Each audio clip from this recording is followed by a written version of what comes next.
and wiping down carts and baskets after each use, reserving dedicated shopping hours for our most vulnerable guests, providing masks and gloves to our team members, and offering contactless shopping options through the Target app, like Drive Up and same-day delivery. We are here for you now more than ever, and your health and safety is our highest priority. Learn more at target.com/a-bullseye-view.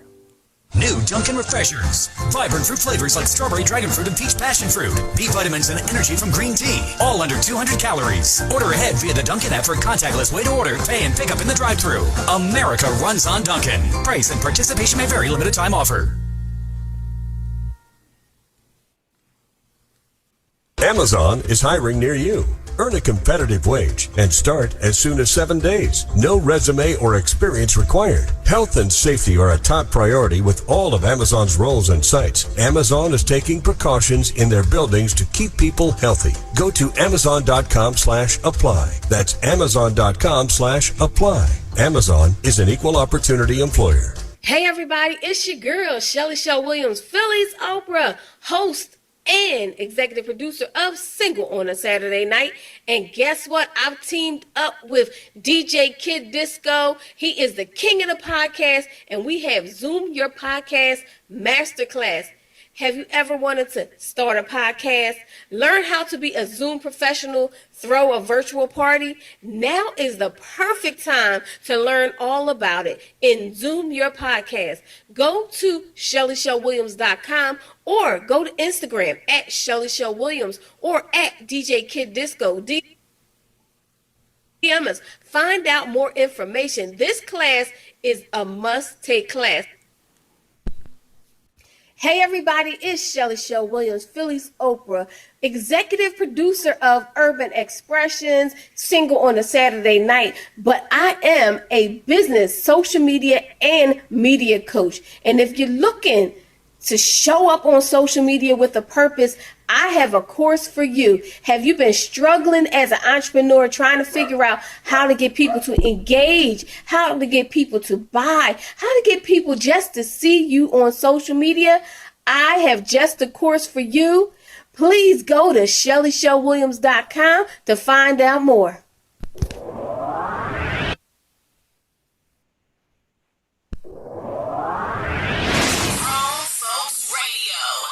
WGFB-FM radio. So are you ready? Yeah. How it used to be. Something for everyone. 24/7, 365. Yo, what's good? This is Tracy Lee, and you already know I gets down with the get down, man. Grown Folks Radio all day. Hi, everybody. This is CYNDA Williams, and I am the co-host of the Melanated Morning Show and the host of the PPC Radio Show. And you are listening to Grown Folks Radio. Radio. Don't you love that? I do. Hello, everyone. Good morning. I'm just There you are. I just found you. Everything together so that you can see the social media posts. And there we are. All right. Boom. Okay.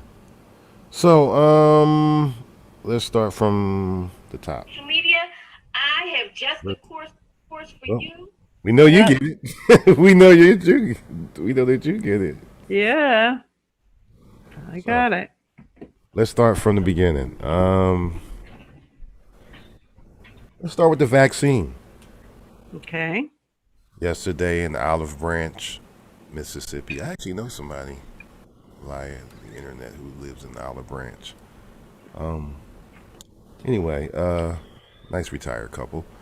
Mm-hmm. So they have the new version, the latest version, the Moderna version, the one that doesn't take very much to store. Mm-hmm. You can just put that in your regular house freezer and or refrigerator, they said, if it's cold. No, it's got to be 20 below, at least 20 below. Mm-hmm. That's the Pfizer, but No, that has to be like 70 below. The other one has to have a 20 below zero or 20 below freezing. Okay. Mm-hmm. Well, which I guess most typical freezers in hospitals and on-site places have. Well, they said you could use it in your house. You If could, you have the right kind of freezer. yeah, well, Mm-hmm. but it's out, so Yeah, they also announced the next group of people that are going to be getting it. It's the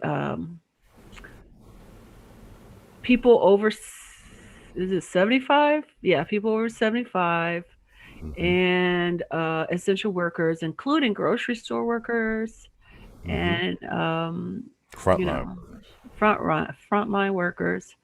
They're getting it now. And it can't come too soon because I'm telling you, people, just over the weekend, I know of at least four more people that have passed away just this weekend. Matter of fact, one of them, I'd been speaking to this person about a movie we're going to do, and this is a young person.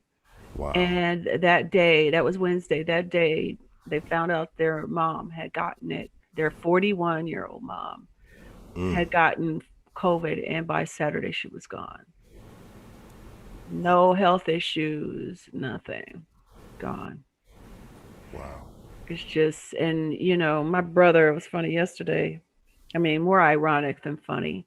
He was driving to Indiana because my mom, we don't know how long she's going to be with us, but she's taking a trip on out. And so my brother was coming to try to see her, and he was flipping out. Oh, we do the Marco Polo where you can like leave messages for each other. And he was like, nobody's wearing a mask.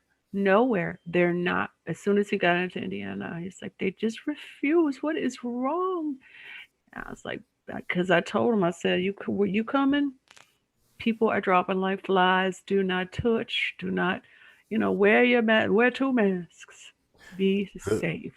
It seems like the Trump-oriented states just don't get it. They really don't get it. It doesn't matter who's dying around them. It's like they losing family, friends, and I don't know what they're calling it. It's so strange, but people got to live their lives, but it is unfortunate because the choices that they make affect so many people. I mean, okay, let's say worst case, the masks don't work. Let's say that might be a possibility, but we don't know, right? One way or another, we just don't know, right? Why would you take a chance? You know what I'm saying? Let's say maybe it doesn't help, but maybe it does. So why would you choose? Well, it might not help, so I'm not going to. Why would you make that choice? Especially when you're dealing with somebody beyond yourself. It's not just you. Plus, you don't know who's vaccinated and who ain't. No, we haven't even got to the vaccinations yet. True. They're not even here. True. So that's going to take. They're saying, Trump's administration is saying by spring everybody will have one. Biden's trying to say by fall everybody might have one. Everybody have one. So, you still, especially for people that don't have symptoms, you still can kill somebody. So be uncomfortable and wear the dang on thing. Speaking of, hey, there's the wifey. Hi, Carmen. There's Earl. What up, Earl? Earl, I like that that video he sent me. Sent me a DJ Cassidy pass it on type of John. Pass the mic. You gotta check that out one day on YouTube, Seabreeze. It's really entertaining. Okay. He does, and he gets all these different artists, old school artists together, and they just go from your home to their home to their home, through Zoom. And he does one with funk, and then he does another one with R&B, and he does another one with hip hop. All from back in the day. It's really cool.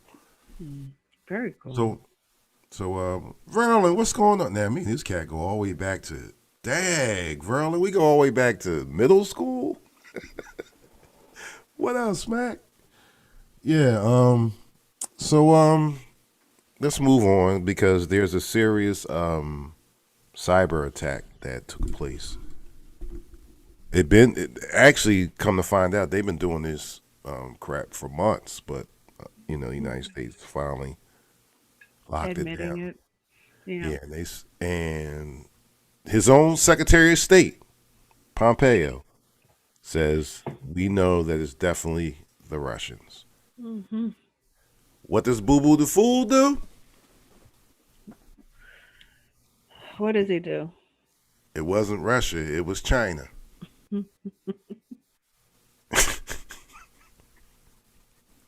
He's such an idiot. Your own people are telling you. He has never cared about what anybody says. He only cares about what his gut tells him. Doesn't, it really doesn't matter what anyone says or who they are. And he doesn't trust anyone but his gut, which last time I know, guts are very important, but just basic facts. No, I think it's that he don't want to snitch on his homies. Like, damn, they ain't got you, cuz I thought we was gonna be out of here. Oh, that's true. He knows it's not no daggone China. Come on, China like. You're right about that. I mean, snitches never have. I mean, people that are not snitches, rather, they don't ever give in. They never admit the truth. Never. Right. He can't. He can. That's his boss. You know what I mean? Come on, he can't snitch on his people. That's what that's all about. I don't even think that has anything to do with delusion or nothing of the sort. Nah, he can't snitch. Especially now, he gotta get that bread together. That's true. He still gotta pay his people. Yep, you're right. And let's move forward just a tad. Just a tad. Before we go too far, though, this is it's back before the cyber thing. The new fast-moving COVID strain. You heard about this? In the UK, yeah. It's in the UK, and so they've nobody's supposed to be flying in or out from there because it's even faster. The heck? How much faster can this thing go? They said that this winter was not going to be a pretty one. They said the stuff that's in store that's coming. I guess that's why the world pretty much was like, go ahead, have your fun in the summertime. Have your cookouts and your pool parties. Because come Christmas time, shit get ready to get real. And it did. You think the first wave was something?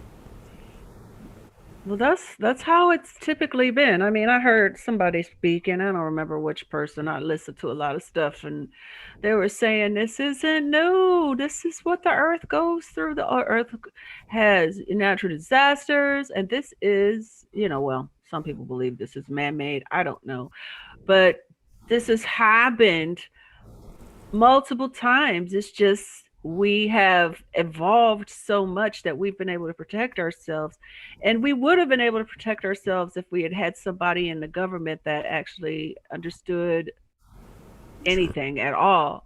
We would not have had the difficulties. We would have had it.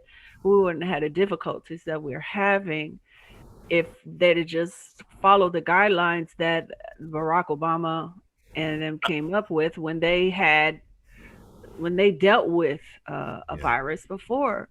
Well, I don't think the cases numbers would have been as high, but I think they still would have been high because of this whole free society mentality. People say you can't do martial law. Speaking of martial law. Yes, that's so much. Lord, what is wrong with this man? You knew where I was going, right? Yes, and his buddy Flynn. What the heck? What is wrong with this fool? Literally having conversations about martial law so that the military had to come out and say, we don't get involved with elections, so don't the even generals go came there. out quick. It was like, no. We ain't here for that. Nah. We vote just like everybody else. Nah. Exactly.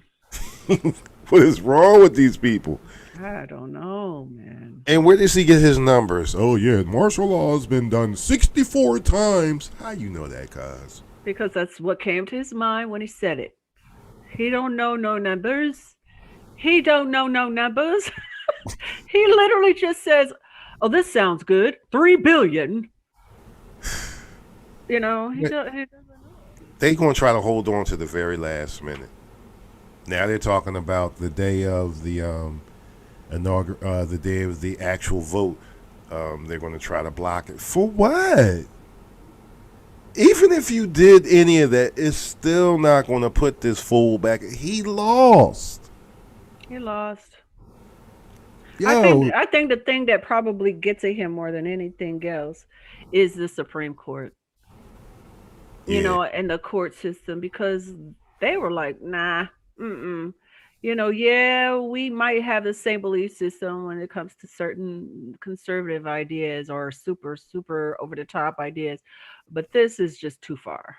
he really thought they was gonna save him. That's why he put them in place. That's why they fought so hard to put them in place when they did, because he's like, you know, I know there's going to be issues, so let me just protect myself this way, because I can't get out of office, because if I'm out of office, I'm going to go to jail.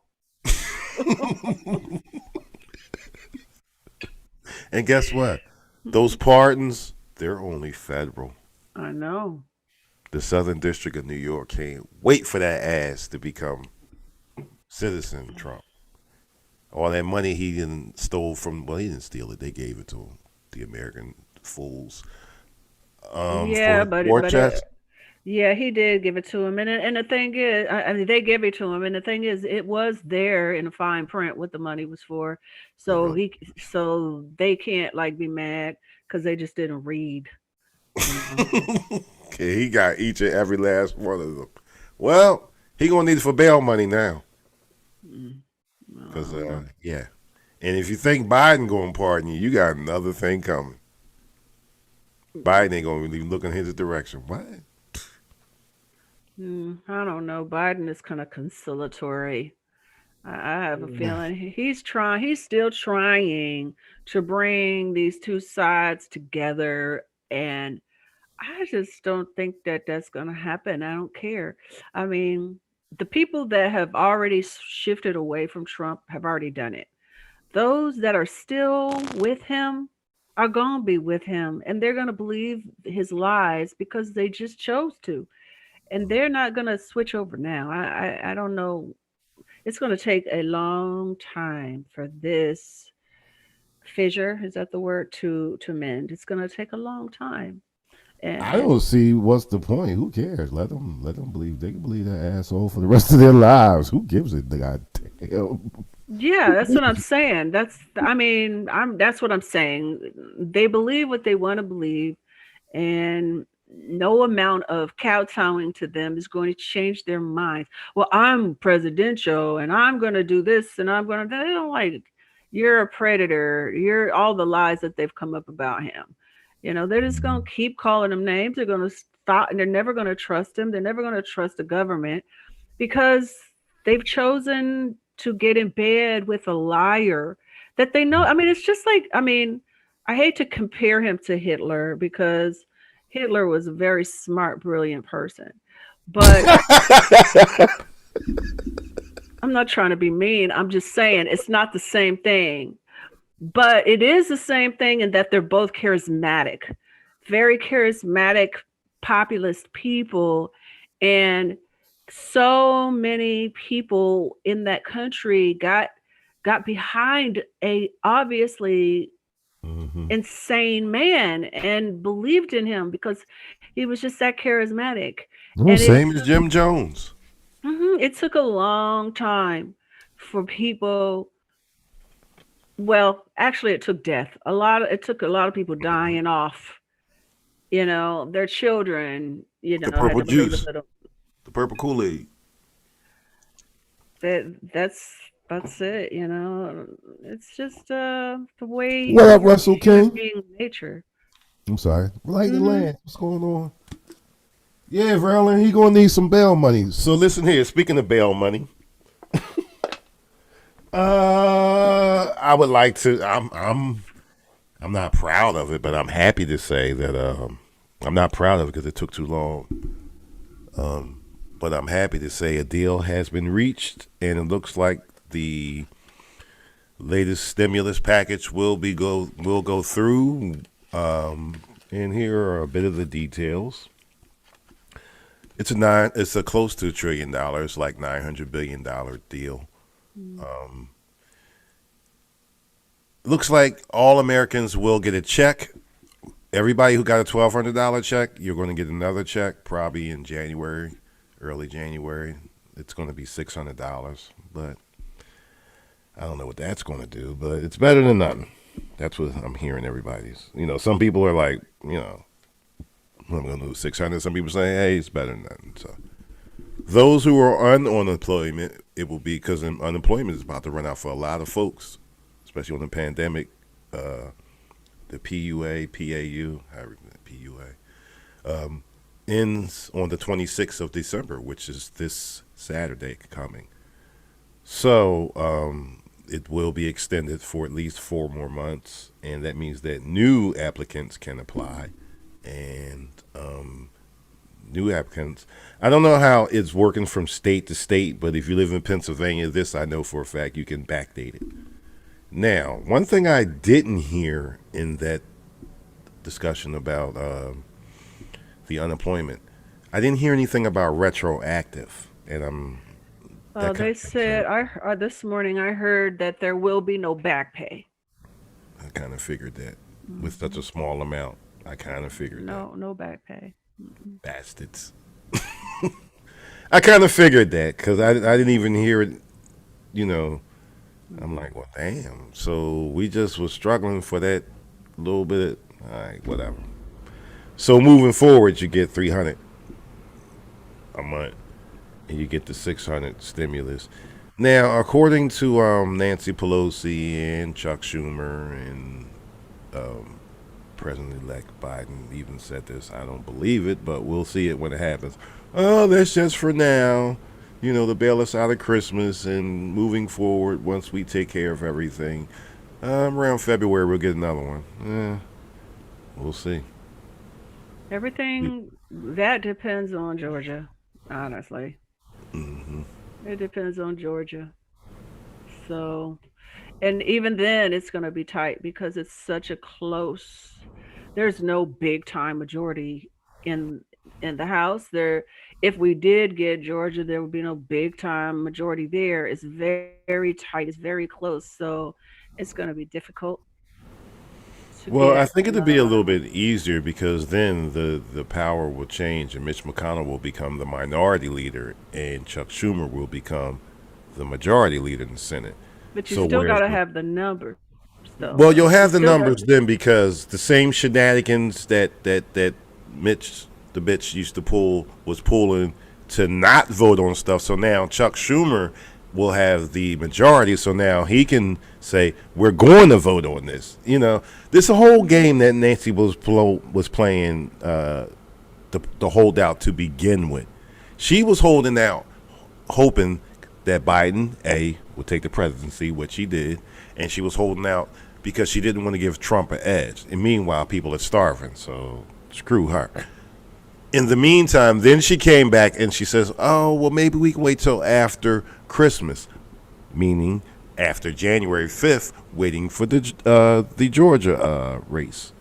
So now you can take the House and the Senate, hopefully, keyword, hopefully. And then you can run your $2 trillion ridiculous package. Because I'm going to be real with you. Some of that I've read some of that stuff she was talking about in the $2 trillion package was just ridiculous. Ridiculous. Like, yeah, I mean, politicians are politicians, though, right? Yeah. That's what they do. That's their deal is to get the most that they can. It's like I really believe they forget that there are people out there, not numbers. It's so abstract, when you're sitting in a big White House, or your job looking at each other, you forget that there are people that you are representing. And that they're suffering. They really are. All of us, blue, red, it doesn't matter, purple. Everybody is having a hard time, except for the 1% that has made, I can't remember how many trillions of dollars that they have made off of this time. Wow. There's like, I think, is it 8 million more people in poverty now? I can believe it. And I think it's 8 million more people in poverty since March. And then, but that 1% made, I can't remember how many, if you know, let us know how many trillions of dollars on this. It's just the way it stays. It's the way it is. It's the way it continues. And, that's why your individual walk is so important. It's so important. What do you mean by I think I know what you're talking about, but can you elaborate a little bit on your individual walk? Well, I mean, I believe in supporting those people that support your agenda, your own personal agenda, right? But I don't, because they say that our economy is broken and it's gonna be this and it's gonna be that and in all negative way. I personally cannot choose to go along with that. I personally got to say, okay, that's them. That's the world. I choose not to put my mind there because I have plans and goals and I'm going to keep moving forward in those plans and goals no matter what's happening in the economy. If that 1% can do that well, I can do as well as I want to do if I personally choose to move forward and make it happen and don't get bogged down with what they say about everybody generally. I'm not in a general group. I am me, myself, and I choose to believe and have faith in my walk, and that my walk is going to take me to a place where I can give and be able to continue to help others and to help my family and help myself personally without just dwelling in this darkness of we're never going to make it. We're going to be poor. The economy's going to break us. I don't choose that path. I think those are people who allow monetary to control their lives to begin with, in my opinion. Just my little small piece of the opinion of the planet. I did a what's it called, a binge yesterday. I did a binge. I'd never seen these Christmas movies before. Sorry guys, I'm a Christmas girl, okay? I try to watch a Christmas, and when, after Thanksgiving, I am watching Christmas movies, and I like new ones, right? Mm-hmm. And I had never seen this. The first one was called Marry Me for Christmas. And I really liked the writing and the storyline in this series. It was 5 of them. And actually, a good half of the cast I knew personally. So I was like, oh my gosh. It was people that I knew that I like from Chicago actors. And, but it really dealt with that whole concept of what is meaningful in life, what happiness means. And the character, the man in the movie, I don't know the actor's name. I can't remember, but he was really, I loved his character because he was his mother raised him and he loved his family and he loved his mother, and his mother taught him, like for instance, his tradition was 2 gifts for Christmas. That's it. One for him and one for him to give away. That was his tradition.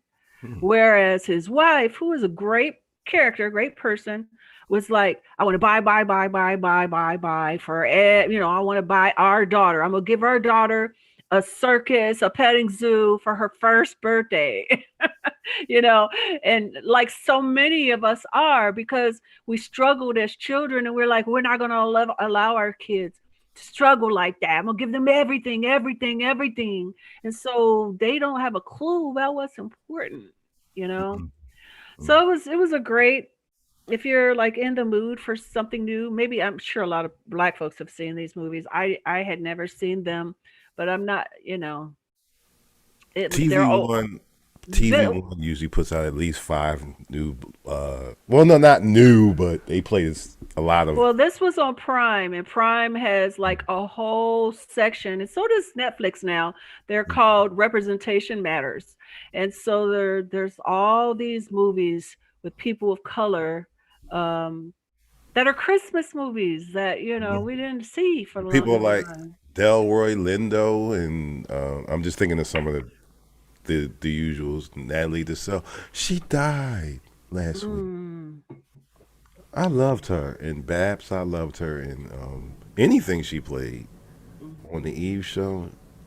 You know what I'm talking about? The little short, chunky girl. Yeah, Played on Babs. Played on played with Howard. Mm-hmm. She passed last week. I was shocked to hear that. She was our age. It's like I said, it's like I feel like I don't know. Maybe I hope no one takes offense at this, but I feel like it's like the rapture. It's just in an not the way we believed people were going to be taken away, but it just feels like that. It's just so many people are passing away. A lot. Every day. They said this is more than World War II. We've reached those numbers And in a lot less time. But you still got things are not going to turn around. First of all, people keep saying we're going to get back to a norm. What? No, there is no new norm. This is the new norm. It really is. Well, what do you mean? What's the new norm? The way things are now. I mean, wearing a People mask. dying every day? Not dying every day. I think the vaccine will curve it quite a bit once everyone gets it. But we're talking a year from now at least. What the hell is going to happen? So it's kind of like after September 11th, right? How we never went back to, Exactly. right? You could just go to the airport, take your kid up to the airport door, and now forever since then we've been having to, if we do a carry-on, it can only have 2-3 ounces of liquids for each thing, and it's a norm. And it's normal now. Like my kid doesn't know it any other way. She was born in 2001, so she doesn't know any other way. That's the way it's always been for her to travel that way. So it became the new norm.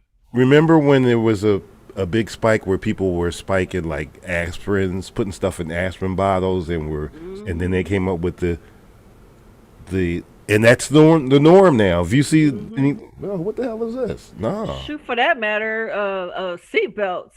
Remember, people were dying left and right in wrecks. They were just having brain damage and dying left and right. And they're like, oh no, we got to do this seatbelt. And people fought it. Shoot, I fought it. I didn't want to wear no seatbelt. It felt so uncomfortable to me. I didn't want to wear it. And now it's like I feel completely naked if I don't have on a seatbelt. So that's what I'm saying. Trying to hold on to this norm. There is no more new norm. There is no more norm. This is the new normal. It really is. Until there's another new normal. Exactly. But I'm just saying that it's stop trying to fight change. Right. Exactly. Stop trying to fight change. Yeah. This is the new norm. Just like the norm is for us 30 minutes in, we got to play some commercial. We got to play a commercial break. That is the new norm. That is a normal. That is normal. So y'all got to listen to this. We'll be back in 3 minutes, y'all. Melanated Morning Show.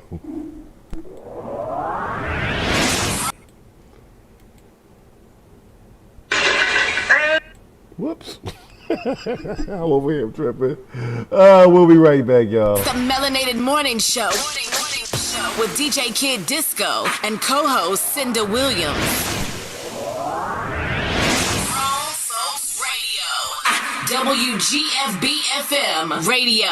So are you ready? Yeah. How it used to be. Something for everyone. everyone. 24/7, 365.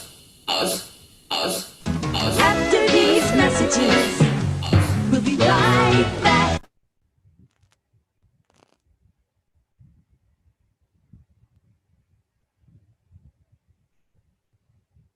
Baskets after each use, reserving dedicated shopping hours for our most vulnerable guests, providing masks and gloves to our team members, and offering contactless shopping options through the Target app, like Drive Up and same-day delivery. We are here for you now more than ever, and your health and safety is our highest priority. Learn more at target.com/bullseye.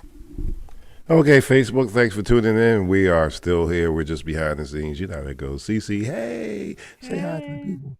While I go take care of some personal business, I'll be back. Through America runs on Dunkin'. Price and participation may vary. Limited time offer. So Earl, what's up, man? What y'all Amazon doing? is hiring near you. Are you Earn a doing competitive anything, wage and start as special? soon as 7 days. No. I guess so. You can't hear me. I can't hear me. Are you doing anything special, or are you just gonna stay safe with your family at home? Anybody that wants to answer that question can. I'm doing the same thing we did for that we did for Thanksgiving, just the very tight little circle. I'm not seeing most of my family, unfortunately. I'm just seeing the people that I see all the time, and it's just like, I guess there's 10 of us, maybe 9 of us, but I'm a part of a Christmas concert, a virtual Christmas concert that my play brother Evan Lee, Lee Vision, is putting out there. So I hope you guys check it out. I think it's coming out Tuesday. I don't know. I think it's coming out Tuesday. So you guys should definitely check it out. It's really great. My niece is singing, who has a gorgeous voice, and my daughter did a phenomenal monologue. So I sang, my partner sang, we all sang as a group. So it's gonna be fun. How to get people to buy? How to get people just? Whoops. I have just the course for you. Please go to ShellyShellWilliams.com to find out more.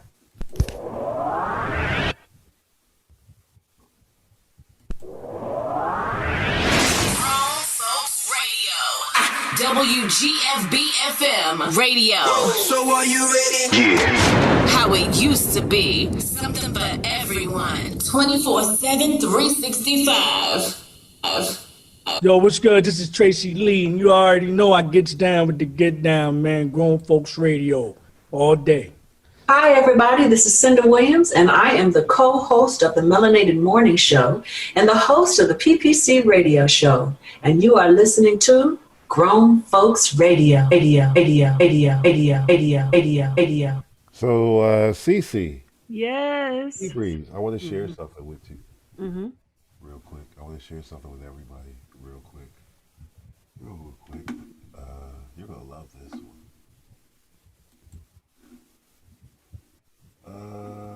Let me see. And let's do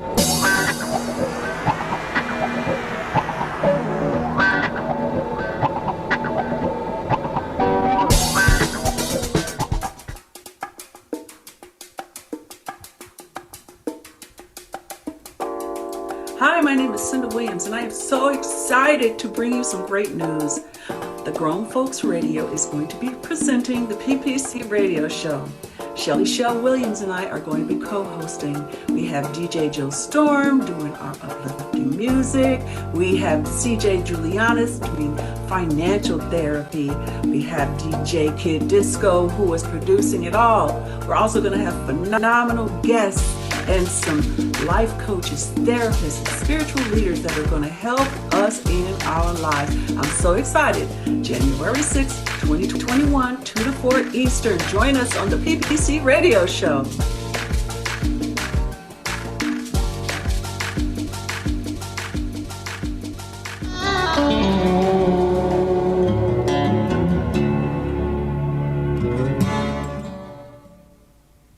my God. I Yeah, I mean, gotta. Hmm? since we're doing commercials, we might as well do an important commercial. I mean, Yeah. they're all important. Yeah. Did you put music to the audio ones yet? Yeah. Okay, cool. I gotta get that stuff. Yeah, guys. I hope you guys join us January 6th from 2 to 4. Actually, January, I'm gonna kind of lay back from the Melanated Morning Show on Wednesdays so I can concentrate on PPC, start building that up. That is a self help platform. Shelly Shell Williams is going to be my co host. DJ Joe Storm is doing uplifting music.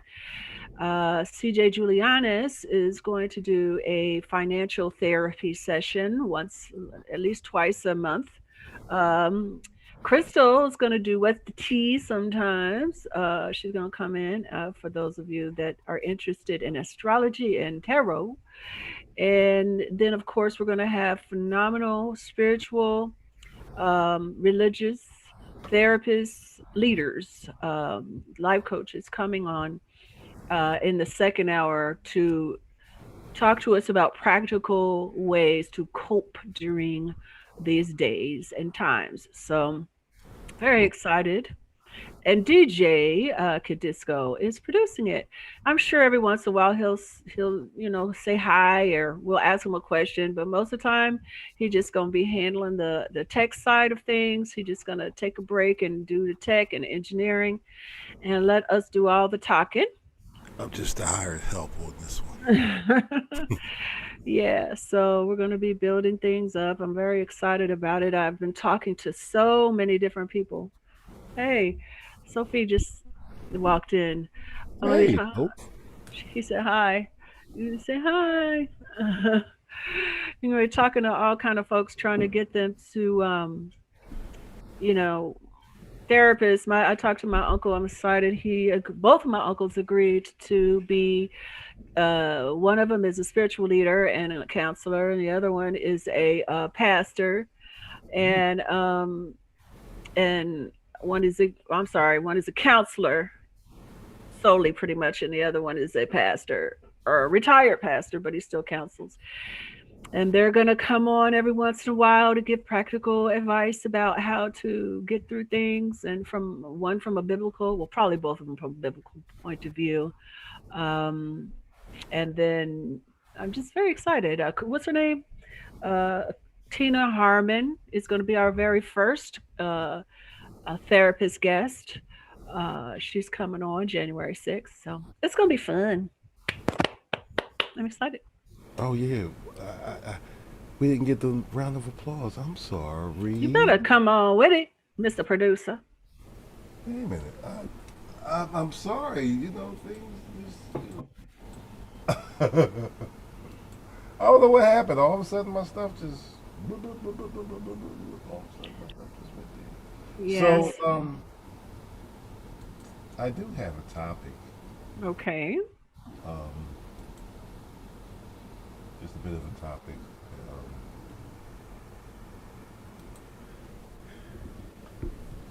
Question. Mm-hmm.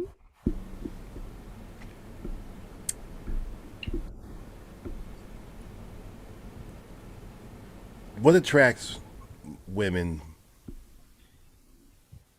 to men and what attracts men to women? In other words, what part of the representative do you think people put out when they first meet? What? Say that part again. What part of the representative do you think most people put out? Do you think women put out a different put out their actual representative? Oh, who they are? Yeah. Oh, it depends on the person. Honestly, some people are, their very appearance says who they are to especially the men. Men are so visual. They kind of make assumptions based on a person's physical appearance about who they are. Women It depends on the woman. It depends on what they are, what's important to them is Mm-hmm. how they represent themselves. Some women are just like, look, I am who I am. I'm gonna be this person right off the bat, and if you don't like me, I guess you know what I mean. So sometimes they end up alone a lot because they don't put out that vibe of you know vulnerability or softness that a lot of men are attracted to in women. Mm. Um, but then there are women who will pretend like they're really sweet and soft and and then what really matters to them comes out.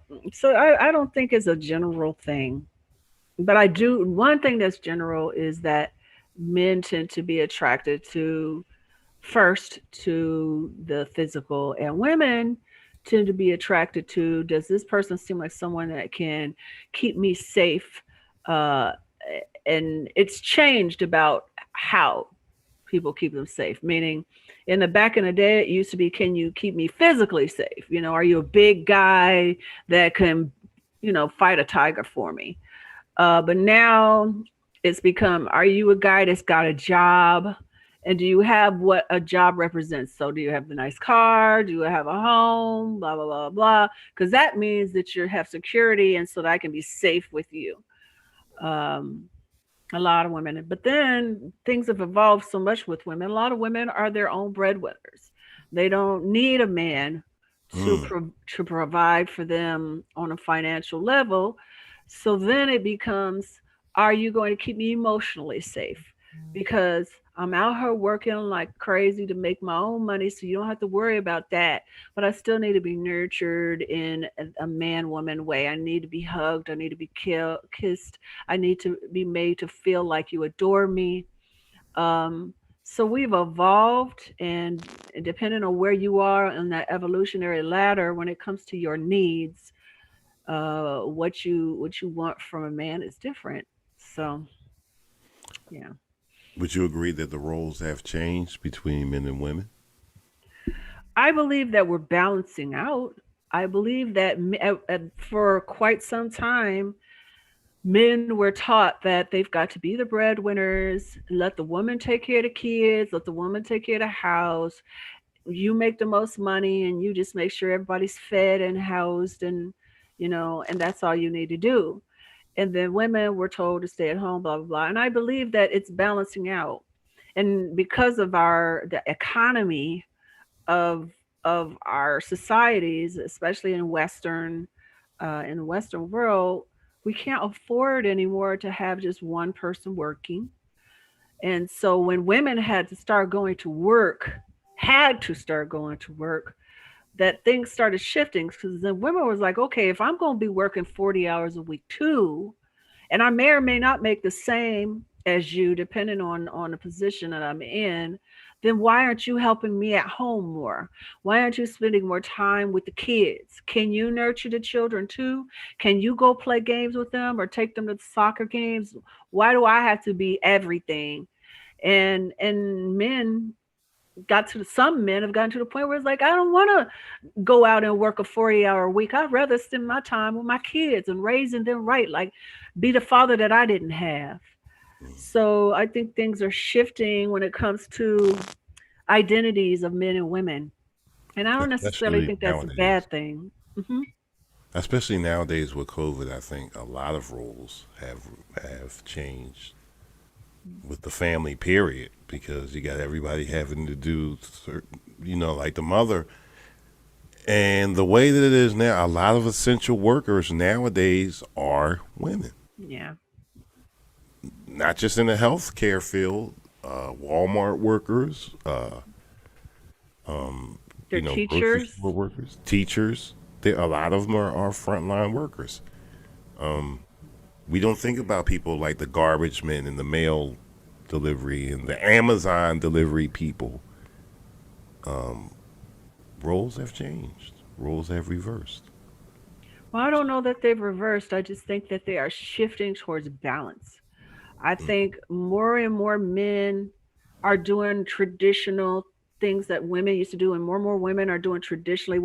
Whereas it's just coming more towards a balance, and I think that's what the fight is. Honestly, the spiritual battle that's going on, because when you're in power, and let's say in this country it's been the patriarchy has been in power for a long time, and the matriarchy is trying to come up, and that doesn't mean male or female. That means who's got the most power, and it's balancing out. The one that was in power is fighting that. I think that's why so many, I believe that what's his name was so President Trump was so effective with a certain group, because they were holding on to old ways when it comes to the patriarchy, not just racial things. It's more than racial. It's about white men being in power.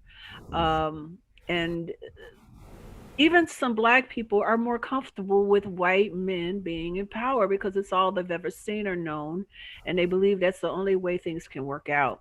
That's why you turn on the TV sometimes and you see black people out there, you know, saying that they love Trump because he represents a patriarchal system, and they're not ready to let go of that.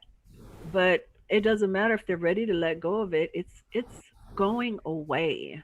We whether are you like it or not. we're balancing out. You know what I mean? And I have to admit, I love to see men taking care of their children. I love it. It turns me on. I love seeing my partner with his daughter and how much he loves her. And it's not just about discipline and you got to do this and it's also about giving her hugs and asking her what she thinks and what does she need, and nurturing her. And men are capable of doing that as well as any woman. And a woman is capable of going to work and making that money, and then coming home and hugging her kids and hugging her man. And I just think we're being forced to balance right now. And I think that part of all of this is a good thing. In other words, God hit the reset button on the world, Hmm. made us all even. You got celebrities and from you got people from who's who to who that. Talking about they struggling. Everybody's struggling.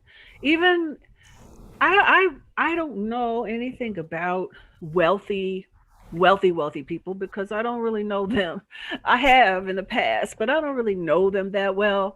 But I have a feeling that everybody's struggling emotionally to some point. You know what I'm saying? Because everybody knows somebody that has passed away. Everybody knows somebody that is sick. Everybody knows someone who has lost everything and doesn't know how they're going to survive. And I have known wealthy people that have lost it all before. Back when the recession hit in 2008, I know some people that were millionaires that lost it all and wanted to die. And literally, some of them did. Some of them committed suicide because they just didn't know how to live without their millions, you know? So I believe everybody is shifting and changing right now. And and ultimately that's a good thing. I don't think it's good to lose loved ones. it's I it's remember in the ba- hard. I remember in the past show you and I were discussing Robert De Niro was talking about how basically he was broke in his sense of the word broke. His sense of the And that, word. yeah, and that his ex-wife was really taking him under. She was getting like I think like $5 million a month or something crazy like that. And well, no, he cut her. I remember what it was. He cut her credit limit off from 50,000 per month to like 5,000 a month, and he was broke because he wasn't making any movies. Hmm. And Yeah. I'm like, how is that broke? But then you broke it down like, well, for him, that's broke. Hmm. It You know, is so relative. I mean, even in my own family, there are different levels of gain, or how much money we have in my own, my insular family, my brothers and sisters and there's different levels of how much money we make. But every one of us is struggling. Some of us make six figures, some of us barely make anything at all. but we're all struggling where we are. You know what I mean? Because if you make six figures, then you probably own property for that. You probably own a lot. You probably have more things you got to pay for, because the more money you have, typically the more things you have to pay for, or more debt or whatever, because you've been able to afford it. But now all of a sudden it's like, you know, There's no money coming in. There's no for big some. move. Yeah, there's no big concerts being given. There's no big movies being made. You Well, when know, it comes to entertainment, yeah. When it comes to entertainment, it is very difficult. It is very difficult. And I mean, people are working. I know that for a fact. I just actually started working with a new agency in the Midwest. I've had agents in the out west, had agents in Chicago per se, in that market, but now I've also gotten an agent here in Indiana that is kind of like the Kentucky, Ohio, Indiana market. And they said people are working nonstop. We're working, you know. Might not make as much money, but people are working because what we do, people need. People need. I mean, I told you I did a binge yesterday of movies. You know, right? now I'm ready for the next slate of movies. Where's my next movie? You know, and a lot of people, because they can't go outside, especially this time of year, it's cold. I still go outside. I go get my walk on, right? But a lot of people aren't touching the cold. So what do they do? If they're readers, which most people aren't anymore, they don't. You know, they read. Some people play games. Most people don't anymore. They might play games on their little computer or on their phone, but most people are binging and watching television and watching movies. So what we do is important, but it's just Yeah, it's hard. I think next year is going to be a big movie year, a big movie television year. They need it. They need programming. Would you do television? If it's the right television, yes. If it's the right television, uh-huh. I don't want to play a doctor. I don't want to play a character where the person speaks in a language that I don't speak. I could be a therapist on TV. I could Uh, be a cop on TV. ah, You know, I maybe even a judge. Judge doesn't have too much to say, usually listening. But I don't want to be a lawyer where I'm talking about, statutes and all that crap. And I don't want to be a doctor where I'm talking about the intra blottity beatity boo in your tongue, whatever the words they use. I'm not trying to learn a whole new language. I don't feel like doing that. so how do you? Okay, Cinda, how do you get Mhm. into character? It depends on the character. I believe almost every story, and there are very few stories. I think they said it's 7 stories that happen in all storytelling. 7 different basic stories that happen every time. So almost everything that happens in a movie, I can relate to in some Mm. way. But I don't do everything that's offered to me. I had that experience this week where one of my agents sent me something where there was some interest in me playing a role. Um, and I laid awake all night thinking about it because it was so far away. The character was so far away from me and my integrity and who I am and my belief system and my brand, to be honest, Hmm. that even though it was a big, big project, was a big television show, big producers, you would know the names. I had to call them back and I was like, you know what? I can't do this.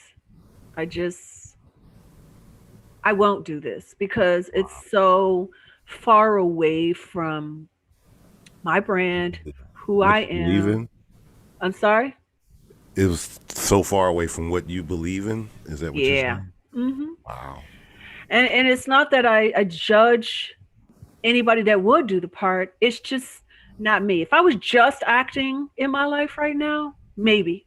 If I was just an actress.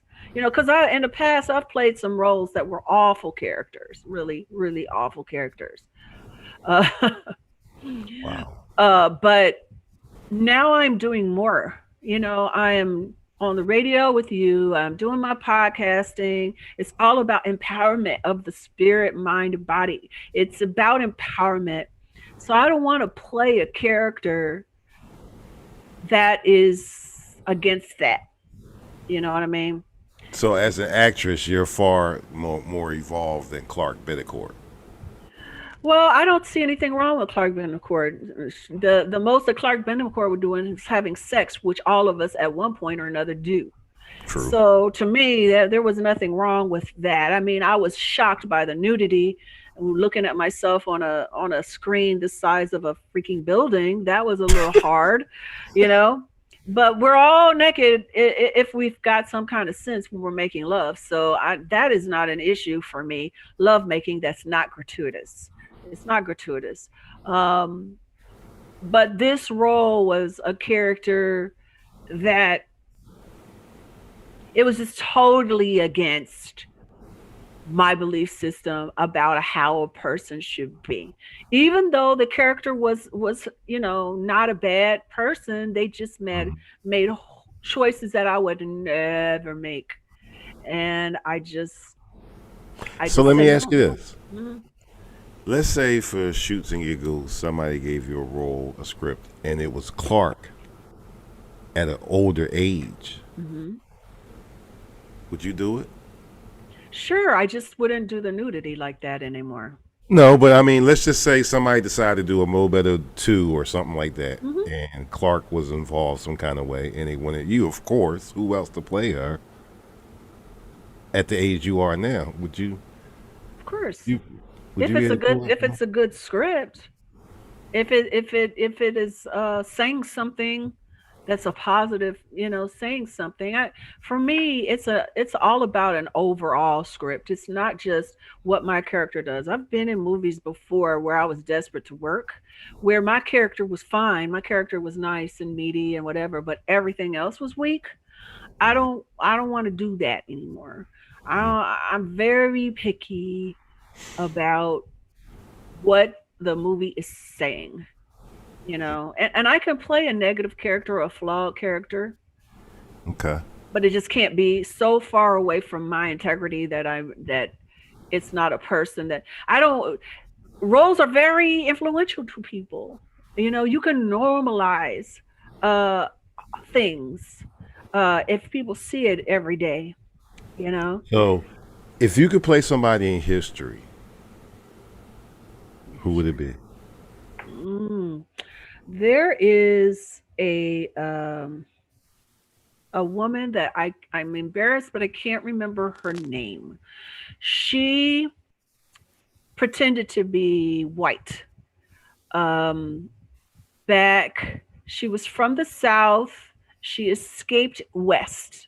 She went to she ended up in like where San Francisco is, and she became one of the wealthiest people in this country.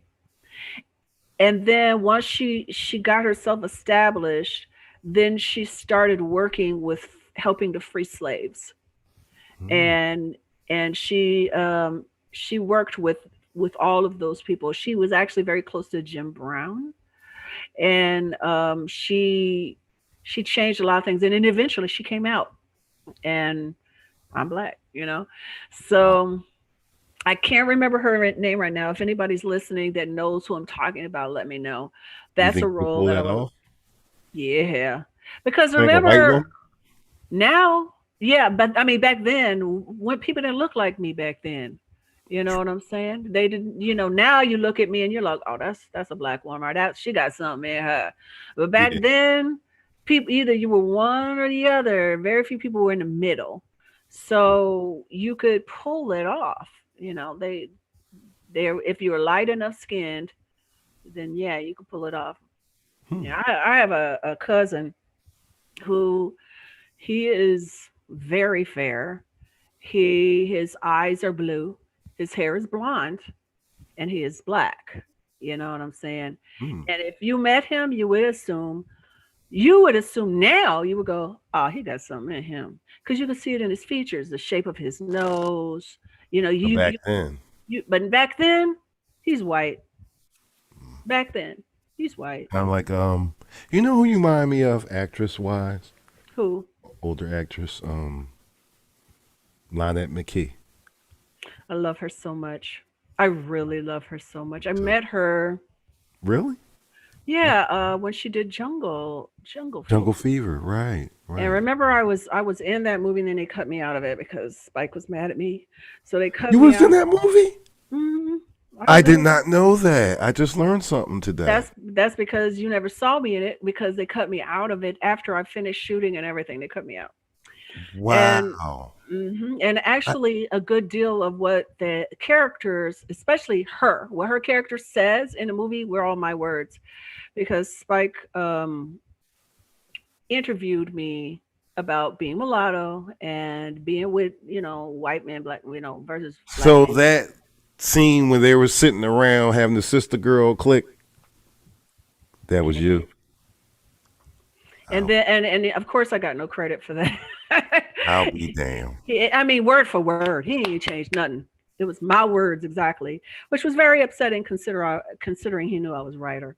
But So, what role I were you the fluff supposed off to of him. play? I was supposed to play his girlfriend. Originally, Mike's I was. girlfriend. Then he got mad at me for various reasons, and so he took that role away from me, and he ended up making me the secretary to Wesley. I was Wesley's secretary, and then Wait a we minute, the one that he was with. he would talk about his secretary all the time, but you never saw me because they cut all of it out. And Wow. then they used me in all the advertisements for the movie because I had done so well for Mo Better. So they used my images of me being in a movie for all the ad stuff. But then when the movie came out, I wasn't in it. They completely cut me out. The only thing is you would hear them talking about me. And but you never Wow. saw me. And Spike Lee, as a parting gift, gave me a watch, which symbolizes retirement. So it was kind of funny. But anyway, Wow. I a never lot. knew that. Yeah, I haven't talked about it a lot, but it was I it did was not know you was in Jungle Fever. yeah. Nobody knows. I still get residuals, even though I wasn't. I was cut out of it. Get out of it. So, what's it like to? What's Lynette McKee like? I love her. She's awesome. I love her so much. She was just a beautiful, beautiful woman, inside and out. So talented. But my favorite part about her was her musical a bit, her singing voice. She was a composer and a lyricist. Her Really? music, oh yeah, love. She put an album out after Jungle Fever. That was beautiful. And there was this song, I can't remember, but it had to do with birds. I would listen to this song over and over and over again. It just moved me because it was like she got into my head, that whole song, um how the composer, it's like they read your mind to write the song. That's what it was like. But she's so amazing. I would love to play a relative to her. She's a I did. beautiful woman. I did not. I'm still stuck on that you were in Jungle Fever. I did not know that. hmm You holding out on me, Seabreeze? I didn't know that. It's not something I'm talking about. I was cut out of it. Why? What is there to say? Good answer. I was not in that movie, Good and answer. you know, so Real quick program note: we're not going to go to commercial because we're going to go right to the 45 mark of the hour because we're going to go to music later than earlier, like we was doing. Play some Christmas tunes and all that, and so we're just going to keep on going right about now. Right about now. So, who do you think? Because I know a movie's going to come out about COVID. oh, a bunch of movies. A bunch of movies are already in In the production about works. COVID. Yeah, So you think some some are about some some? realistic, some like almost documentary style, Mhm. some fantasy. There's gonna be so many. So you think something's coming out about the Trump presidency? Oh gosh, yes. Of course, it's too much drama in there not to make a movie about it. Of course. Well, you write scripts. Could you write one? About him? No. Not interested. Really? Nah. I like my the things that I write to be empowering and positive. I don't like dwelling on negative things. So. On that kind of stuff. I got you. I got you. I want to say hi. I don't know if she still is, but my cousin Bridget is tuning in. Hey, cuz, what's up, chick? I love you. Thank you for watching. I believe that is my. Speaking of cousin, that is my cousin right there, Dinetta. Yes, that is her. Hey, you know, we've been getting a lot of support lately, Seabreeze. We're coming. It's coming. It's coming. coming. It's a coming. It's a It's coming. coming. Program notes also. You'll see Seabreeze and myself. Philly Beauty is unavailable tomorrow, so there will be no live show tomorrow. Seabreeze and myself will be here Wednesday, and then Thursday is Christmas Eve, so and Friday is Christmas, so. But on Friday, I will still be releasing my podcast. Yeah. It will be my Christmas podcast. So still be looking out for that. If you're sitting at home, just chilling, listen to it probably won't be a long one, maybe 15 minutes at most. The one I had last week was the longest one I've ever had. It was like 30 minutes. But there was a couple of songs in there. Oh, with Dr. William Yeah. William E. Smith, yeah. And that was a great one. But the one that's coming up this week is just me. It's my solo. And I'm gonna play a song from, do you remember Danny Pickering? Yes. Danny Pickering, he and his wife have done a lot of Christmas music, so I'm doing one of his songs featuring one of his songs, and I'll feature a story from PPC book, the second one that's still not come out, and that's where we're going. So, the Melanated Morning Show after Wednesday will not be back live until Monday, that following Monday. But Saturday, don't forget, y'all, tune in, Single on the Saturday Night Radio, Zoom edition. Well, it's still radio. Yeah, we're on the radio, but, live edition. Shelly Show. Hey. Every fourth Saturday of the month. So that would be the 26th. And Seabreeze and I will be back on the 27th, 28th. That's next Monday. And Joe Storm's supposed to be here today. I don't know what happened to Joe. He might be busy. He's a working man. Yeah. So we'll be back Monday, and then Philly Beauty and I will be back next Tuesday, which will be the 29th. And I think she's going to do the What's the Tea, I think. And we may go a little bit further into the conversation we were having about the LBG. TQ. Yeah. There's another one. I don't want to say it wrong. Yeah, it's just the alphabet. That's it, the alphabet gang. Yeah. But we got into it deep, and eventually you're going to meet our house DJ for the show now, DJ Lisa Love. She's a part of that community. Very, very good friend of mine. She's open lesbian, gay, beautiful soul. I can't wait for y'all to meet beautiful soul. Beautiful. Very cool. You will love her. So,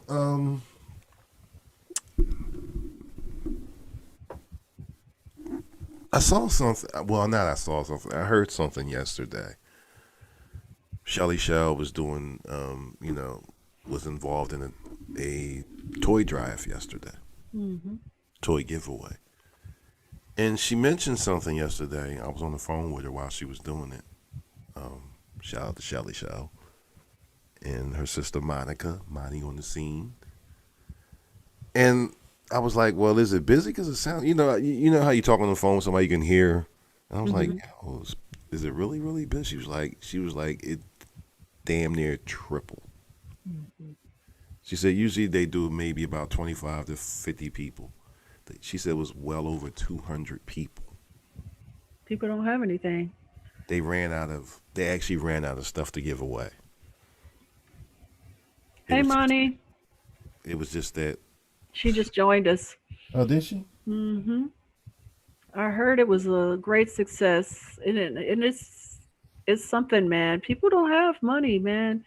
This is a tight one. My William Lee has guiding light, his nonprofit, and thank you, Earl.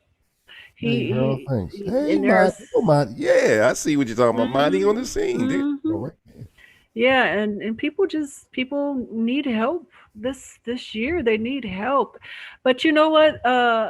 It's interesting. I was talking to William Lee about it because he has all these relationships with different vendors and different people that donate to his yearly gatherings for those in need.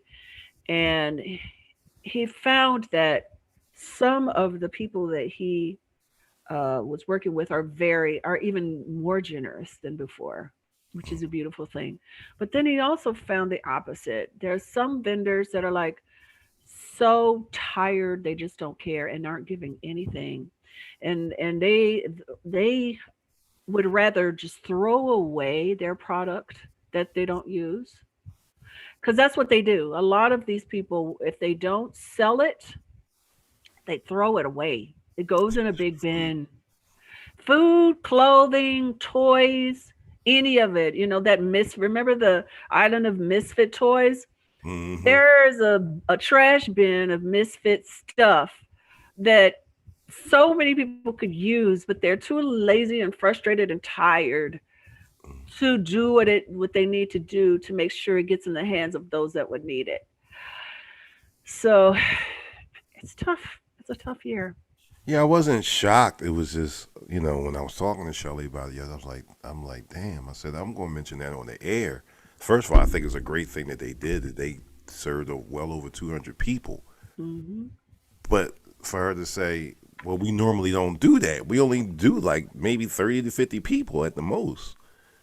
And I'm like, wow, that's really a sign of the times. It's The really. needs, man. I mean, food. It's in the richest country in the world. How many people don't have food in their refrigerator?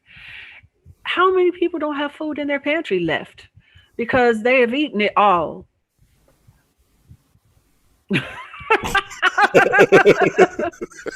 They have used it up. There's no supplies left. I'm just keeping it real. I mean, but we're Carmen and I are blessed because it's just us. We're empty nesters. No kids are running around. It's totally different. It's just me smoking my marijuana. So I need some extra pep. But for the most part, we're good. But I'm gonna be real with you about something. I think if we had a couple of kids running around here, somebody would be some hungry asses because it's tight out there. It really is. It really is. I mean, I can honestly say that I have worked less this year than I ever have in my career, in my adult life. Mm-hmm. You know what I mean? I am constantly working. I am constantly creating, but it's all on spec. You know what I mean? I do a whole lot of work for free. I'm But one check away from a ski mask. Like, for real. yeah, it's serious out there. You know what I mean? As But a as a DJ, it's all but dried up. mhm. Ain't nobody having events, and if they are having events, where they having them at? Shoot, during Christmas season, that was like a lucrative time for me. I'll be singing everywhere. I haven't sung anywhere since 2019. Because it's just that dried up. It's There's nothing. Nobody's doing anything because nobody got it. But that's where we come to what we were talking about when we first started the show. It's like, where's your mind though? Are you going to give up and just say, well, that's just the economy and I'm never going to have anything? Or are you going to say, okay, let me be creative and figure out another way? Because if that 1% got it and they're getting it, there's a way I can too. I just got to keep on trying and keep on working, keep my head up, stay positive. Thank you, And James. He says great. I'm sorry, James Patterson says a great conversation. hi, my friend. How you doing, James? I Yeah. remember we had that discussion in detail, Seabreeze, about what are we going to both do? Because both of us was pretty much in the same boat. Mhm. when we met, when COVID first started, I'm a DJ. Ain't nobody hiring no DJs to do nothing. Mm-hmm. Ain't no venues open to hire a DJ Right. live. Well, I was fortunate this summer, when things opened up, Yeah, I worked a lot. In a couple of months, but that was it. I'm gonna turn around. I'm going to go film. Yeah, Yay! yeah, I had a really good summer. Thank Yeah. God. I worked nonstop. I don't know how many projects, maybe 4 or 5 things I did. I was really blessed, but you know, it's 4 little projects, as beautiful as they are and exceptional as they are for my career possibilities, don't pay enough to live an entire year. I remember when you was breaking it down to me that unless your name is Kevin Hart or Taraji or somebody big like that, they're getting all the roles that, and I don't mean this the hard way, people that they're taking the smaller roles because ain't no big production works going on no more, unless you're on Tyler Perry's set. Well, I don't think people on their level, those 2 people you mentioned, they are doing the smaller roles. I'm not talking about them. I don't think they're doing the smaller roles. They're still doing big roles. But the people that like right under them, that you may recognize their face but not know their name, but they work all the time. They are doing roles that they wouldn't do before, like they're in the movie the whole time, but they say 3 lines. Because yeah, because work is work right now, and everybody is having a hard time. I've seen people reinvent themselves doing all kind of stuff that I never thought. Like I said, I know a DJ in particular who, in the summertime, opened up a catering business. In fact, there's another DJ I'm thinking that he's going to come to the show one day, DJ Cutlass. He has this thing that he got called Cooking for Cutlass. And the man can cook. He really can. I've eaten some of his food. Big time DJ, but because it's dried up, he had to reinvent. Mm-hmm. Look at me. A year ago, I got to be honest with you, I didn't think I would have my own morning show like this. I was still dipping and dabbing in radio, but not to this degree. So I had to reinvent myself, doing Zoom parties and doing more podcast production work like the PPC podcast, Yeah. stuff like that. Yeah, well, I certainly wouldn't ever. A year ago, I wouldn't. Well, a year ago, I was like, 2020 is gonna be my year. I mean, I had so much stuff slated to happen. I had so much work. It was gonna take my life a completely different direction in a different way, and then boom, this happened. And that's why you can't be attached to anything that you think, because life just takes you where in other directions. And I don't necessarily know that that's a bad thing. It's just I'm not going to try to get too religious, because that's not this platform, but you just got to believe that God knows better, that you're just living one little puzzle piece. You can't see the rest of the puzzle. And you got to just keep knowing that completed puzzle is beautiful and it's better than anything you imagine. And so you just, either you can think that way, or you can think, it's an ugly puzzle and I'm going to die alone, sad and poor, or you can think, you know what? I don't know what's going to happen, but it's going to be wonderful. I'm going to have abundance and I'm going to share it with everyone I touch. You got to pick, it is a choice how you believe.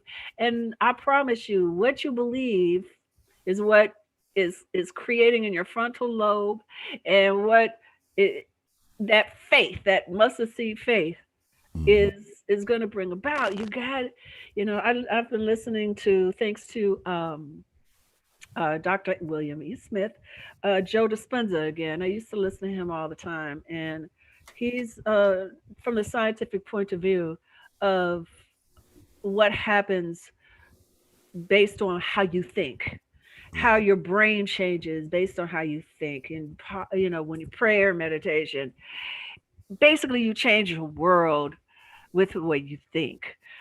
Physically, it changes your brain physically with the way you think. And I believe the reason why that 1% stays wealthy is because they don't see themselves any other way. They don't see themselves as poor. They don't see themselves as lacking. They just know, because it's their experience, that they're going to be okay. And as a group of people, we have to start changing our thoughts that way. We have to start having that faith, you know? Jermaine Quick, what up?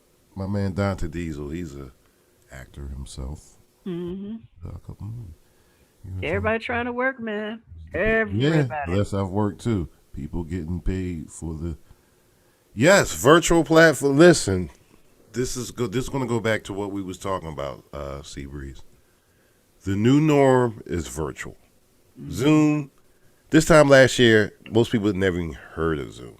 I hadn't. Mm-mm. Point exactly. Now it's the norm. It's just as norm as cell phones. Yep. All these Everybody's different zooming it. platforms. Everybody's zooming it. That's how I got to at least see my father's face before he passed away, because we started doing Zoom with him and my mom. By March, we were doing Zooms with them every week. And because we couldn't see them, we didn't know what was happening. We didn't know if any of us had COVID. We didn't want to take a chance. My father, at that point, we thought he was still in remission and with his cancer, so we didn't want to take the chance. So the only way we could see him was by doing Zoom. And my father was just like that stereotypical old man. It's like, what is this? My mom was like that. It would have took forever for her to figure Zoom out. Yeah, what is going on? I don't know. Susan, his wife. Susan, what is this? What am I supposed to do? But he figured it out. We all figured it out. We had to. My sister, I know my sister and my brother Fred, Sadika and Fred, they already knew Zoom and all of that because they did it with their companies. But the rest of us were figuring it out, and now it's just normal. We figured it out. It's funny because people like myself and Joe, we actually met on Zoom, but that was like a year prior to the pandemic. So we was already Zooming. I had been doing the original podcast version of the Melanated Morning Show through Zoom. We would meet on Zoom. So I had been Zooming for a while. It's just funny to me that I had been saying for at least 5 years that the internet controls the planet, and I kept saying that there comes a time. I've been saying this so much, Seabreeze, it's almost eerie. I've been saying eventually it's going to get to a point where the internet is going to basically, our lives are going to be done through the internet. Now, I had no idea that I'm not on no The Simpsons type of shit. I didn't think in a million years that an actual pandemic or virus or whatever would bring us to this point. But I just knew that the evolution of the internet. Like, I had been watching podcasts before the average black person, I hate to say that, knew what a podcast was. To this day, many still don't know what a podcast is. I know. I was going to say, to this day, I have to explain to people what a podcast is or what it is as compared to, because when I first started the Melanated, it was going to be just that, a radio show. And people kept saying, oh, it's a podcast. You know what? You want to be a podcast? Fine. Let it be a damn podcast. I mean, people don't get... Radio and podcasts are different. They are. But trying to explain it to some people is like... Yeah, that's okay. Just do it. And they'll eventually learn, or they won't. Nobody cares. Right? Mm. Right. Exactly. That's my point.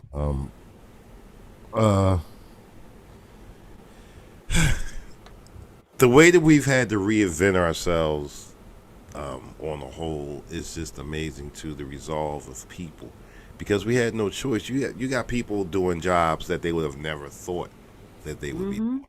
You have people who were CEOs or whatever, because that company folded, now they're packing bags at the supermarket. So many norms are changing. Speaking of supermarket, that's a norm that's changing in certain states. You're not allowed to have plastic. You have to bring your own bags to bag up your groceries. They're not allowed to give out plastic bags anymore. There's certain areas where you can't even get plastic forks and spoon. I mean, yeah, and you can't get the styrofoam.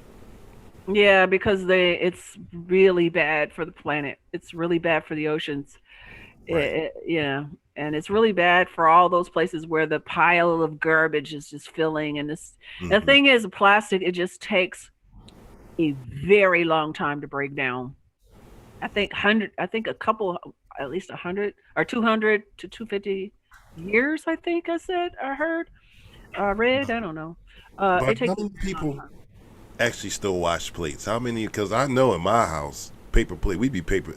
Boy, if they had disposable pots and pans, we'd be used. We wash dishes every day.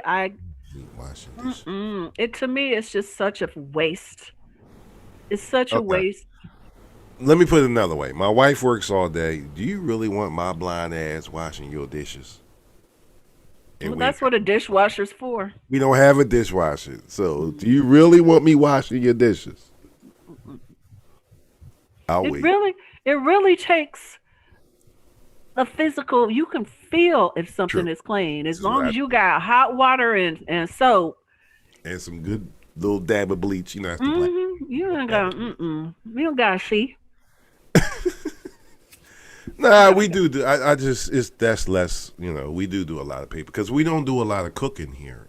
My wife will cook on Sunday. That's the best she getting out of her. During the week, she come home because she gets up so early in the morning. And I'm home. No, I get it. When you don't have kids around and all that kind of stuff, your eating habits change. I mean, honestly, when Sophia was away to school and everything, and William and we eat very differently. He's, pretty vegetarian, and I need some protein. I haven't completely cut that out yet, but I'm eating more plant-based stuff than anything else now. But we still eat different times. We have different schedules, but I still try to at least make a couple of meals that I can eat on all week. Just because it's just healthier. I don't eat out. I don't order out. I don't trust it. I rather cook at home, and it's just simple though. It's simple stuff, but I always use real Yeah, protein. James. I'm sorry. I think it was New Jersey that I was hearing that about. That Jersey that the governor. Well, it's I don't know if it's like this in Jersey, but you have to pay if you want. I know in Chicago it's been this way for a while. I know in California it's this way. If you want bags, you have to pay for them. You have to pay every time. It's like how Aldi's is. If you want bags at Aldi, you got to buy them right Yeah, that's there. how it is. No, actually, but the one I'm talking about, you're not allowed to. They're not allowed to give them out. Period. So They're they've doing changed it like that. Yeah. See, Yeah. it was a way to tax people basically by you're gonna use Yeah. plastic, then you got to pay. So No, now they're not. Now they're making doing it so they away don't with have any. Yeah, they're That's doing. gonna become the new norm. You know what I mean? It is, and I have about 50 50 recyclable bags. I honestly need to use them more. I usually only use them if I go to Aldi's, but most of the time I don't go there. So I need to just remember to bring them when I go shopping. Do you like Aldi's food? Some of it. I don't buy everything from there. Some produce. I'll get my produce from there. Um, I go to multiple stores to shop. I'll go to there's a store called Myers. I'll go to Myers for certain things. I'll go to Walmart for certain things. I go to Aldi's for certain things. But they're all around each other. It's like a radius of stores, and it makes it more work, but it's more affordable because certain things are less expensive at others. Certain things are better quality at others. You know, Yeah, the price is good at Aldi's, but the quality, you gotta be careful. it Now depends. the, Like I said, you can't mess up produce really. all the and they have a lot of organic. They have a lot of organic stuff. So it depends on the Aldi. There's the old Aldi and then there's a new Aldi. The new Aldis are like Trader Joe's. They're a lot clean, a lot newer stuff, but it depends on what you're buying. Monty says that you can't buy bags anymore. You got to come with your own bags. You can't, they don't have the bags Yeah, anymore. here in Pennsylvania, you can't. Well, it depends on where you go because you save a lot. We just went the other day and they still give up.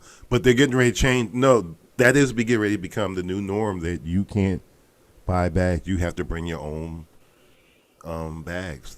But they do sell recyclable bags though, right? Certain places don't sell anything. Like you're not going to give any bags from there. You have to bring your own bags. Well, I don't know. I haven't seen that. It's like the stores that they push Right, you. Jermaine, save a lot. They get. I guess you. So I should bring my Walmart bags to save a lot. Is that what it is? You got to bring whatever bags, and you Mm-hmm. got to bag it up yourself. That's crazy. I don't know. I don't know how crazy it is. If you've got recyclable things that are of that are recycled already. I don't. It's uncomfortable. It's inconvenient. But I don't know if it's bad. It's just again another new normal. You got to do things sometimes to protect things. You know what I mean? And if we're using up too many trees, that's why they stopped doing the paper bags, and we're filling landfills with plastic that doesn't go away for hundreds of years, or it gets in the oceans and kills all the animals. Then we got to do the thing that's uncomfortable and inconvenient. But because honestly, once you get in a habit of bringing your own bag, say it's just a new habit that is just the new normal. You our ages. I remember when.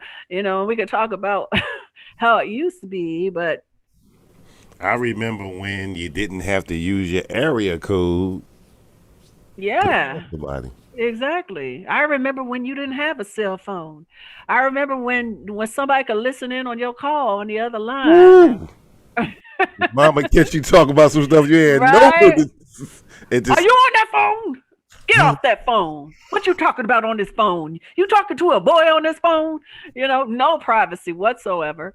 I remember when you wanted to sneak and your little girlfriend was calling you after hours, you would pick up the phone, you would call time or call the weather, and then have her click in at that very time. So when it clicks over, your mom won't hear her call. Wow, I've never heard of that one. Yeah, I never heard it. I remember when call waiting first started. I remember that too. Remember that? I was like, oh my gosh, somebody else is calling in. Hold on. Now, the person who created caller ID, this is a true fact, was a black woman. It's figures. It figures. Only a black woman gonna come up with some shit like that. Because men lying, I'm over such and such house. No, you ain't, Negro.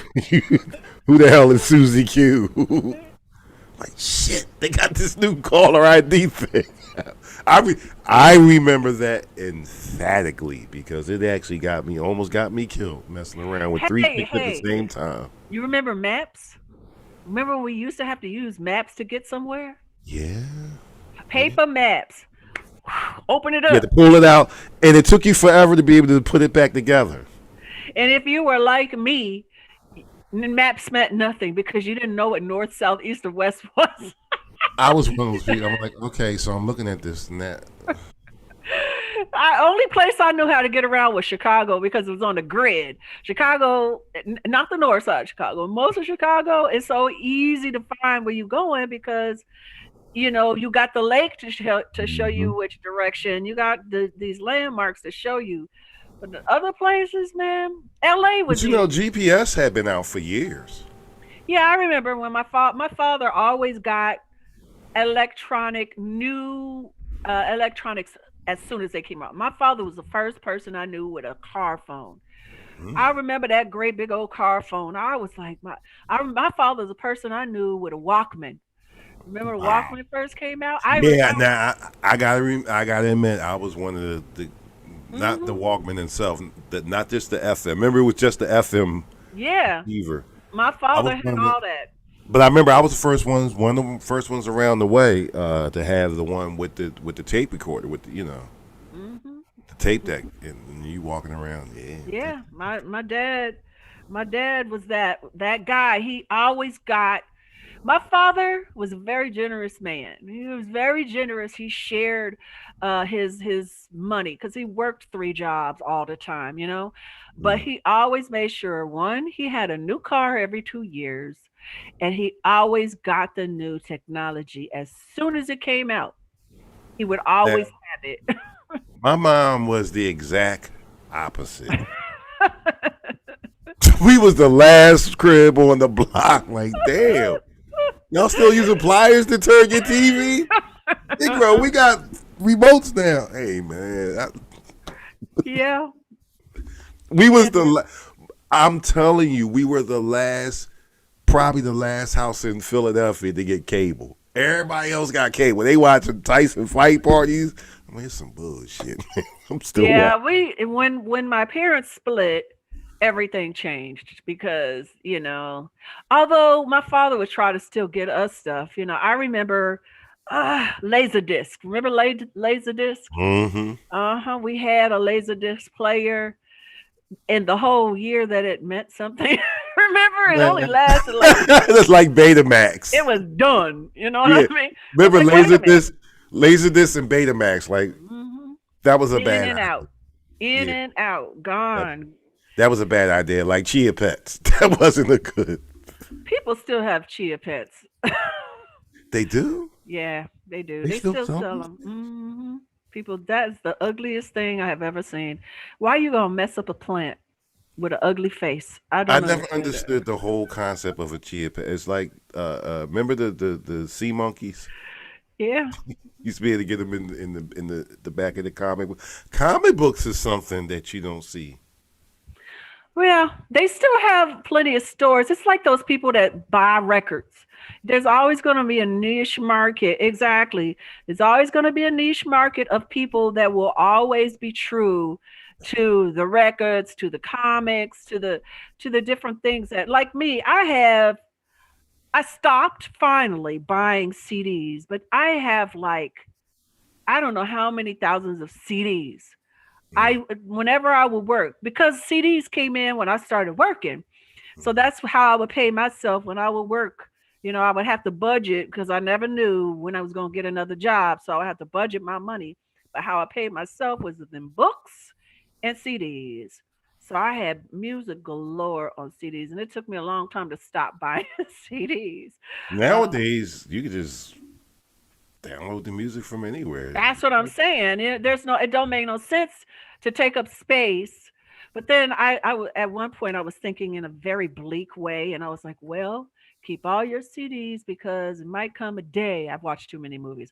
There might come a day where there is no way to get the streaming.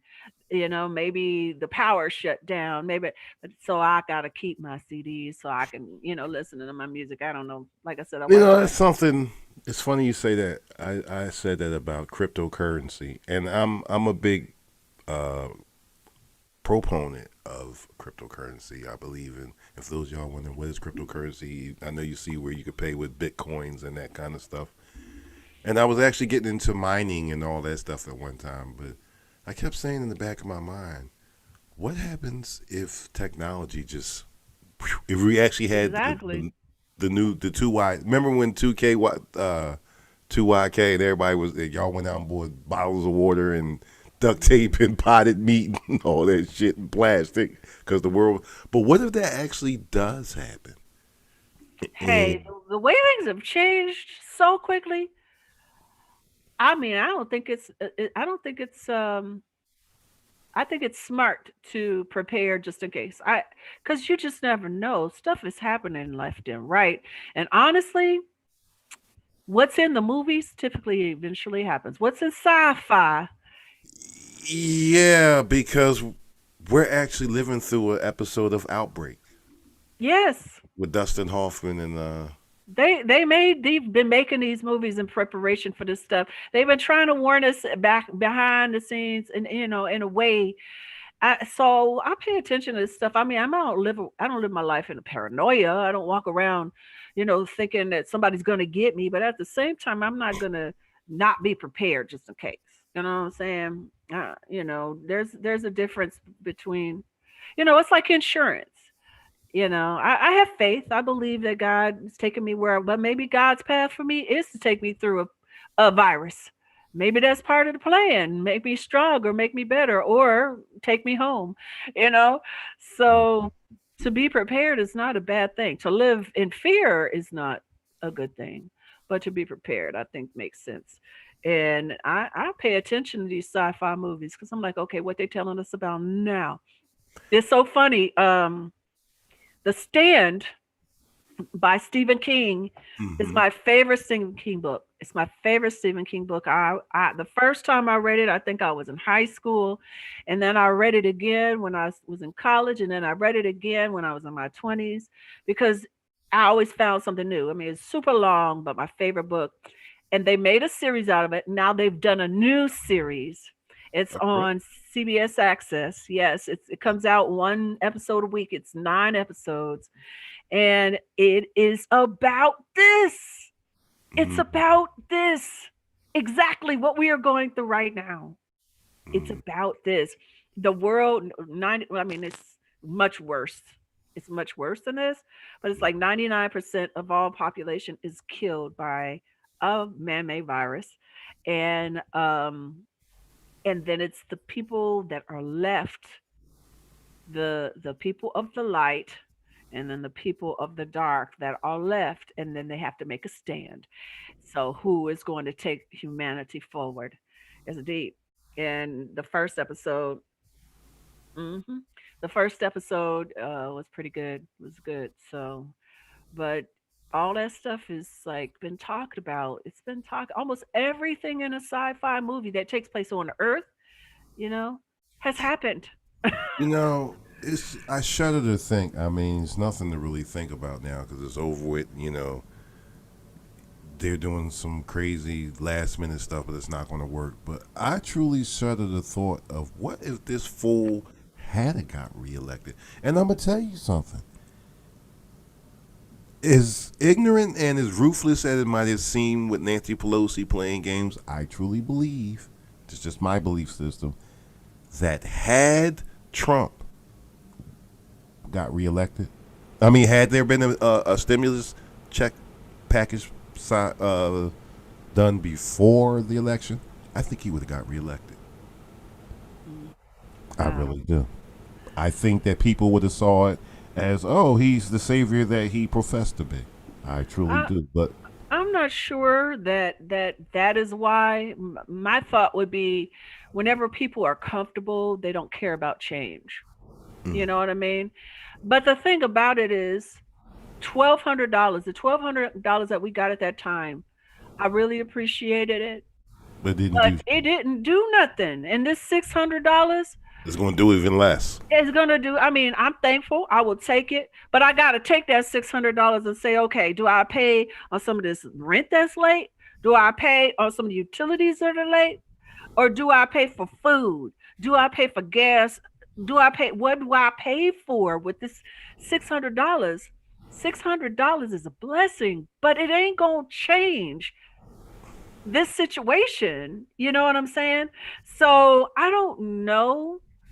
I don't know if that's true or not. Because the I, people that going to vote for him did. Most people that didn't vote for him, that changed the trajectory of things, were young people, were people that had never voted before, you know, and I don't know if 1,200 or $600 would have changed that. mm. I think it would have gave him it gave a different perception of him. Now, I did hear from quite a few millennials who are voting for the first time ever, and it just so happens that they are turning the legal voting age right before the Georgia election. But they got 76,000 more people on the roads. 76,000 more since the presidential election. I think if I were to give a prediction, and I haven't been wrong yet, but I hope that I'm not wrong on this one, but I believe that the Democrats are going to win because of the change there's a trend going on. I truly believe that there is going to be a blue wave where you're going to have a blue Senate, a blue House, and a blue White House. Now, you got control, Democrats. What are you going to do with it? Are you going to be on some dumb stuff? Because the Democrats are on some bullshit, too. I'm not going to relieve them from being responsible because I'm holding them accountable, too. I really am. But they're not as blatant as the GOP is. I mean, if you watch Fox News, oh my God, the stuff is laughable.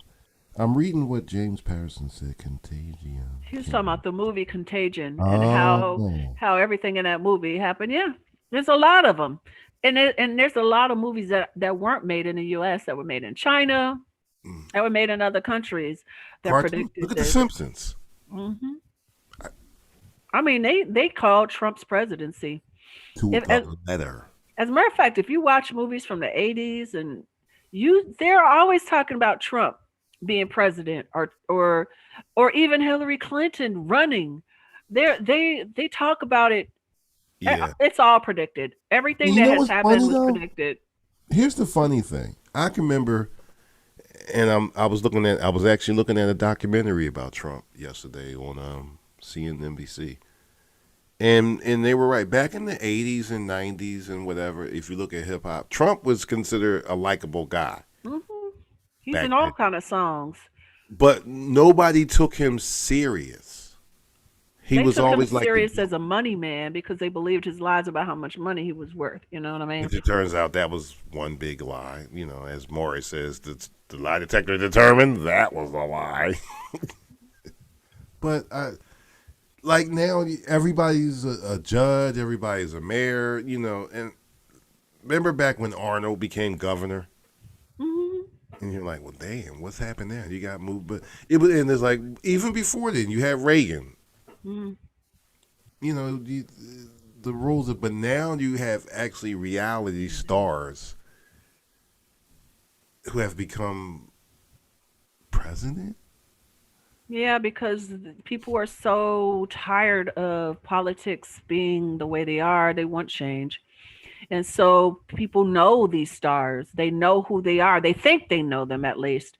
So that's why they're popular. So it's popularity contests now. Not so much choosing people because of their background, their knowledge, their expertise, their skill. It's okay. Well, I like them on TV, so I need something different because what was happening then is not making sense anymore, and I gotta have change. So let me just vote for this person. Maybe they'll do something better. I hate to break this up, but we are at 11:50. Ooh. And we're gonna have to shut it down. I really have enjoyed talking today, and I've seen my cousin Jomo. Hey man, join me. Thank you so much for joining us today, cuz I'm surprised you didn't have any comments. And you know what? I want to make this disclaimer real quick, Seabreeze, because you have been asking me to do this for a couple months now. We're going to start calling, so folks can call in and talk to CYNDA Williams. Probably after the new year, we're going to start that. Yeah, so you guys will be able to call in with your comments and questions. But we're going to make this clear right now. We're not going to let nobody take over the show, okay? So there will be a limited amount of time that you can talk. Right. So we can, get your comment, get your questions, so we can expound upon it and relate to you because we care about your thoughts. And we'd love to hear your voices. We got to get a sign off, but real quick, can y'all Thank you, Jomo. say hello to somebody who's getting ready to come in because we got some other stuff to talk about. But real quick, I'm just going to let her in. Look at that gorgeous face right there. Look at that gorgeous face right there. Money don't money, money don't money. So y'all, we get ready to sign off because we got to do some stuff, and some stuff got to be done, and all that little good stuff, and all this time I thought y'all could hear me. I was like, I'm saying hey to CYNDA and everything, and I'm like, hello. I was at the door. I'm sorry. Hey, why money? Hey, why money? That's my picture up there. I ain't start the video. I think my picture look better than me right now. Hey, well, it's all good. It's all damn. Yeah, she got that. I just woke. No, she does not. I've been up. I did some run around 8 o'clock this morning, and She got her old lady glasses on, y'all. I know because I got mine on every day. All day, or I can't see nothing. So I get exactly. Me too. Y'all would be a blur right now if I didn't have them on. So listen, y'all. We gotta get ready to sign off. Everybody say hi to Money Dope. Money Dope. Oh my God, I'm on. Oh yes. God, I need to put that picture back up. It was just us. It's about to be. It's about to be. It's about to be. Y'all, thank you for coming in. Jumbo, yes, comments will be great. We're gonna start that in the new year, so y'all can call in, and I hope you tell everyone to join us in the conversation because we gotta communicate right now, right? So don't forget, PPC podcast this week, Friday on Christmas Day. I'm dropping my last episode of the first season. Check it out. Thank you for joining us, everyone. And look what Earl said. That's a wrap.